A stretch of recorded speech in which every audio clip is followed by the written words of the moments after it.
We probably do more HardiePlank than any other category within James Hardie, but Borden Batten, so the HardiePanel with the Batten trim applied, is becoming very popular pretty rapidly. And so I would say, well over half of the homes we do now are a combination of HardiePlank, so it'd be the 7-inch reveal horizontal lap siding with some combination of Borden Batten on the home just to enhance the look and give it a very custom appearance. We're pretty familiar with both, and I think it's something where when we meet, we look at your house, look at the design of it, we start working through the design renderings to figure out what's the best combination of those products. I think differentiating profiles, even if we're keeping one color on the house, having those differentiating profiles gives it a really cool custom look.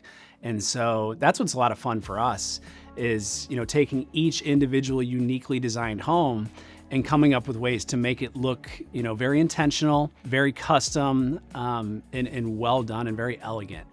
So that's what we look forward to when we meet with our clients is try to find out what is your vision and then work with our experience of what we think might look great and then find the middle that is gonna be a great fit for your house once we see the design renderings and pick and choose whether it's gonna be panel or lap siding from there.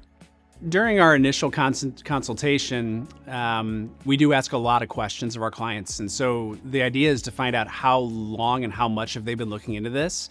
We have a lot of clients that have pretty thorough Pinterest boards that they're able to share kind of inspiration ideas with us, which is really helpful because it helps us with creating the high resolution design renderings. But then I also have clients that just don't know, and they'll say, hey, you do this for a living. You've seen a lot of homes.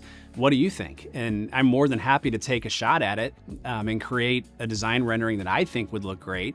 And then we can always make tweaks to it to fit what you love for your home. And so it's pretty typical for us to go through 2 to 3, maybe even 4 design renderings to really dial in on what is the best look for that customer's home. We have a lot of fun with that. And so that's where it's typically us, trying to really deep dive into what do you like, what do you hate, and make sure that we find it so that we can deliver on something that you're gonna love for many years.